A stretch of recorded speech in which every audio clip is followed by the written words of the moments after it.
सीमा एक गरीब परिवार से थी और ज़्यादा पढ़ी लिखी भी नहीं थी, इसलिए उसने अपने गांव के एक बड़े मालिक के घर में साफ सफाई का काम करना शुरू कर दिया था। लेकिन उसको उस घर में काम करना बिल्कुल भी अच्छा नहीं लगता था, क्योंकि पहले दिन से ही मालिक का बेटा सीमा को बुरी नज़र से देखता था। एक दिन जब वह मालिक के कमरे में सफाई कर रही थी, उसी समय मालिक का बेटा कुर्सी पर बैठकर मोबाइल में कुछ देख रहा था। सीमा तो नीचे झुककर झाड़ू लगा रही थी, उसको क्या पता था वह उसे किस नज़र से देख रहा है। फिर जब अचानक से सीमा की नज़र छोटे साहब रोहन पर पड़ी तो देखा वह तो लगातार सीमा की छाती को देखे जा रहा है। सीमा ने इग्नोर कर दिया कि मुझे क्या मतलब है, मुझे तो सिर्फ काम करना है। फिर जब वह झाड़ू लगाते हुए रोहन के पास पहुंची, तभी अचानक रोहन ने सीमा को पीछे से छू लिया। जब सीमा ने पलटकर देखा तो वह हंसने लगा और सीमा के हाथों को पकड़ते हुए बोला, तुम मुझे अच्छी लगती हो। सीमा को ये सब बहुत बुरा लगा, लेकिन घर में पैसों की तंगी होने के कारण वह काम भी नहीं छोड़ सकती थी और ऊपर से पिता की तबीयत खराब रहती थी, जिसके इलाज के लिए उसे पैसों की ज़रूरत थी। उसकी माँ इस दुनिया में नहीं थी।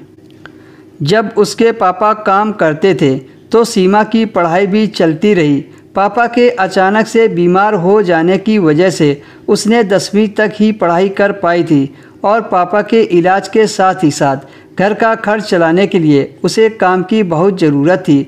बड़ी मुश्किल से मालिक के यहाँ नौकरानी का काम मिला था, इसलिए सीमा ने रोहन की हरकत के बारे में किसी को नहीं बताया। यही गलती उसकी बड़ी महंगी पड़ी। अगर वह अपने पापा को बता देती तो शायद उसके साथ यह सब नहीं होता जो उसके साथ हो गया। एक दिन बड़े मालिक और मालकिन घर पर नहीं थे और सीमा किचन में अकेली काम कर रही थी। जब काम खत्म हुआ तो वह मालिक के कमरे में सफाई करने चली गई।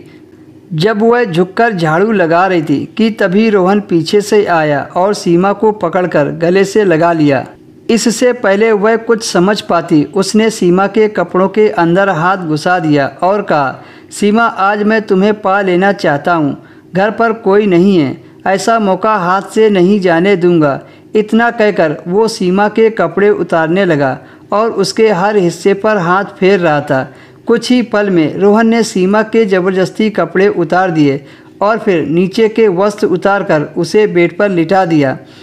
अब सीमा बिना कपड़ों के थी, शर्म के मारे अपने हाथों से बदन को ढक रही थी। फिर रोहन सीमा के ऊपर लेटकर अपनी हवस पूरी करने लगा। जब उसकी हवस पूरी हो गई तब सीमा से हट गया।